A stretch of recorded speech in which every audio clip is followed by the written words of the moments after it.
इनकी माता का नाम तीर्थ कुमारी है। तीर्थ इनके पिता महाराज विश्वास। भगवान की बड़ी परम प्रेयसी है। कौन? राधा जी। अगर भगवान एक क्षण भी राधा जी को नहीं देखते ना तो बेचारे व्याकुल हो जाते। इतना प्रेम करते राधा जी से, यहाँ तक कि राधा जी से मिलने के लिए भगवान अनेक रूप बना लेते थे। गीतकारों ने बढ़िया सा गीत गाया कि मनिहारी का रूप बनाया तो श्याम चूड़ी बेचने आए को राधा जी का दर्शन करने के लिए। एक दिन भगवान कन्हैया लीलहारी बन गए। क्या लीलहारी का मतलब समझते हैं? हाँ, ये जो गोदना बोलते हैं बनाते हैं वो लीलहारी कहे जाते हैं। तो एक दिन भगवान ने ये रूप भी बना लिया। कुलदीप भैया, मन मन मोहन रूप धरे बरसाने चले बन के लीलहारी और जाए बरसाने आवाज दे कोई लील गोदावे सुघर ब्रज नारी। भगवान ब्रज में पहुंच गए और राधा रानी से मिलने के लिए आवाज देने लगे। राधा के काने आवाज पड़ी विद्या नील के गोद हारे।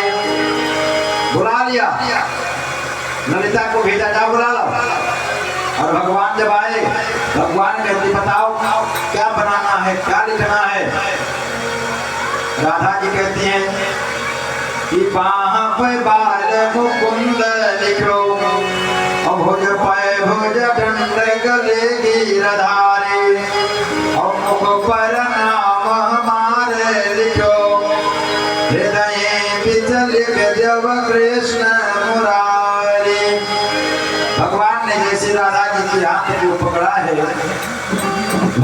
भगवान को तुरंत पहचान गई राधा रानी और हाथ को छुड़ा कर गीता कर दूर बैठ गई। एक सखी ने कहा राधा सावधान रहना। क्यों? बड़े सुंदर भाव में वर्णन किया।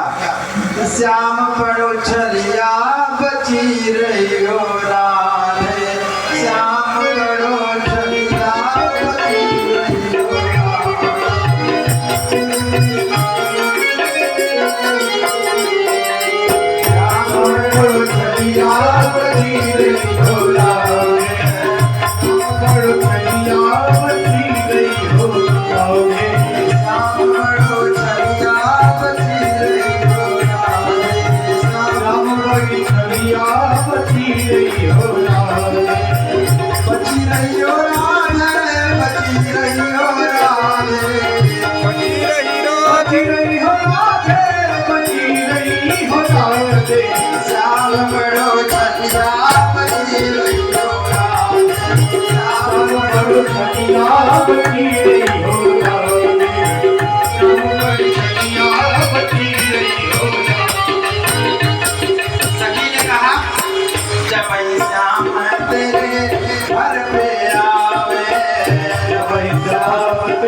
श्याम तो है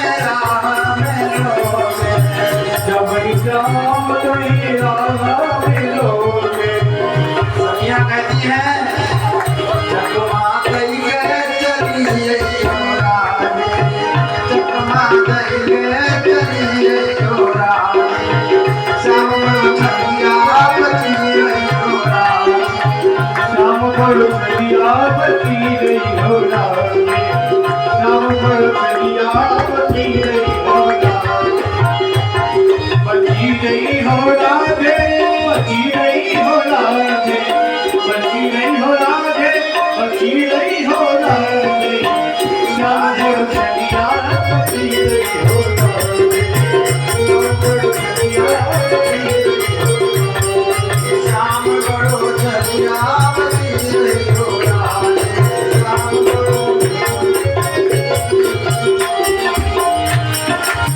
जब कान्हा तुरी भटकी भोले, जब कान्हा तुरी भटकी भोले, जब कान्हा तुरी भटकी भोले, जब कान्हा तुरी भटकी भोले, कहना माखन खिला के चलिए रोरा, माखन खिला के चली हो राधे,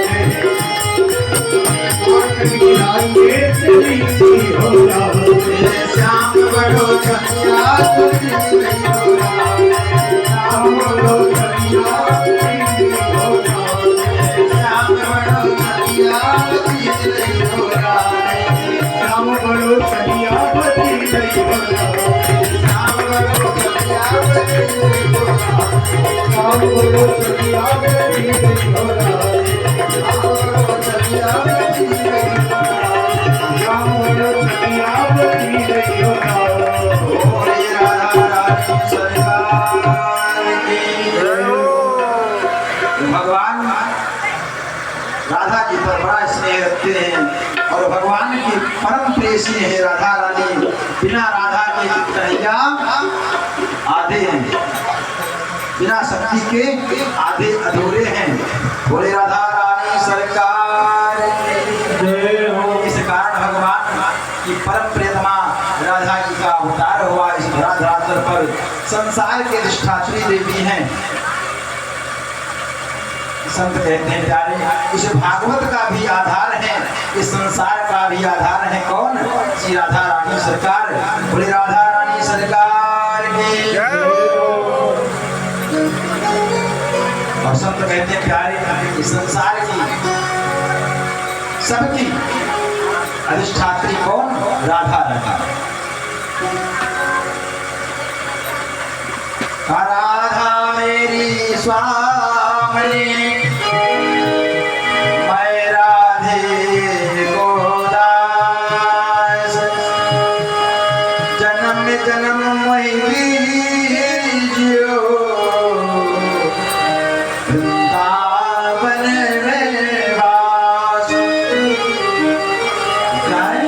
सबकी स्वामिनी है, सबकी अधिष्ठात्री आराध्य हैं।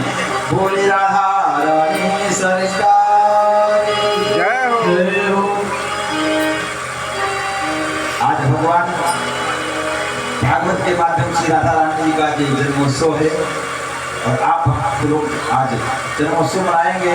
हमने कहा था आपको 1 घंटा आज के दिन में, तो चलते चलते आप सबसे और राधा रानी सरकार से यही निवेदन है कि आप सभी भक्तों पर कृपा बनाए रखें और ऐसे ही आप सब धार्मिक कार्य अनुष्ठान करते रहें और ऐसे ही प्रभु आप सभी भक्तों का रक्षा करते रहें।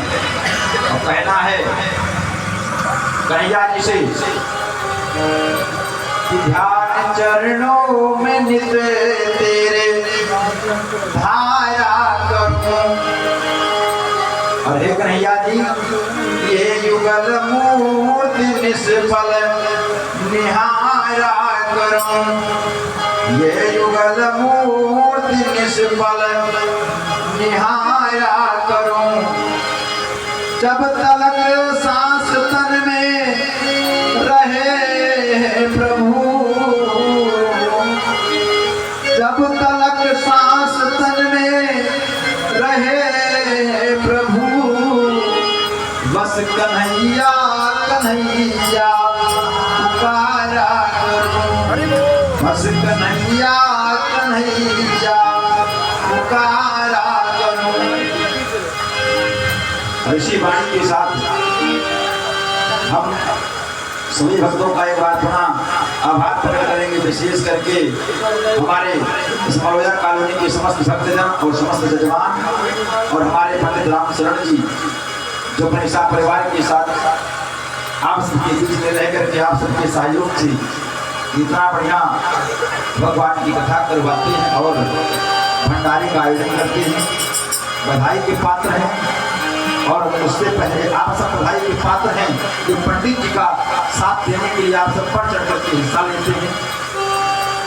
और ये हमारा सबका भी परम सौभाग्य है कि 700 किलोमीटर दूर से आकर के आप सबके बीच में जो टूटी फूटी बाड़ी है आपको एक कथा श्रवण कराते हैं और आप सबका एक प्यार दुलार मिलता रहता है। 7 दिन व्यतीत हो गया, ये लगा ही नहीं कि हम अयोध्या से कहीं दूर आए। आप सबका इतना बड़ा प्रेम स्नेह है और इसी के कारण से यहाँ हम आते भी हैं कि यहाँ के हमारे भक्त बहुत अच्छे हैं और सब ध्यान लगाकर सुनते हैं और बड़ा प्रेम देते हैं। एक तो मन में तकलीफ रहे कि आप सबसे दूर जाने का 7 दिन आप क्या कथा सुन कर आए, आप सबसे दूर होने का एक तो तकलीफ कम रहेगा, लेकिन एक बहुत बड़ी खुशी रहेगी हमें क्या ठाकुर जी ने और आप सबके द्वारा फिर से एक बार ऐसा अवसर मिला हुआ है। ये निमंत्रण मिल गया हमारे भागवत भगवान जी को महिला मंडल के द्वारा। एक बार आकर के फिर पुनः नवंबर में हम सब यहीं पर स्थान पर ये भागवत जी की कथा श्रवण करेंगे। ये आपकी महिला मंडल ने निमंत्रण दिया, हमारे भागवत जी को अक्षत दे दिया है। ठाकुर जी नवंबर में फिर पधारेंगे तो एक आपसे दूर जाने का गम रहेगा, लेकिन एक प्रसन्नता रहेगी, चलो 2 महीने बाद फिर आएंगे, आप सबसे फिर से मुलाकात होगी। कोई राधा रानी सरकार की। तो इसी के साथ सबको खूब आशीष देते हुए ठाकुर जी से कहेंगे आप सब ऐसी कृपा बनाए रखें और आपके सामने आपका बालक ये सेवक हमेशा हमेशा भगवान के गुणगान करने के लिए उपस्थित रहेगा। वहाँ कोई बात पैसे की नहीं, हमारे आपका प्रेम का है और फिर हम भगवान की कथा करते हैं। ठाकुर जी ने कृपा की है, ना जाने अगले जन्म में क्या बने। तभी से भाई लालच सबको है, क्यों यही प्रतिपालन सब परिवार इसी के द्वारा हम अपना परिवार पालते हैं। लेकिन ऐसा नहीं है कि भागवत जी को बड़ा मोल करेंगे, उनको बेचेंगे, नहीं। हमारी आराध है कभी हमारे भागवत का मोल नहीं है। जब आप सभी लोग याद करेंगे ये आपका बालक ये आपका सेवक हमेशा उपस्थित है, पैसे कोई बाकी नहीं है। बोल सरकार की जय हो। आइए इसके बाद में सभी लोग 2 बार भगवान का नाम का संकीर्तन करेंगे, फिर हमारे कमलदीप भैया आपको भजन श्रवण कराएंगे। उसके बाद उत्सव मनाया जाएगा धूमधाम के साथ। हमारे यीशु भैया अपना साउंड प्ले करेंगे और आप सबको धूमधाम से सीताराम।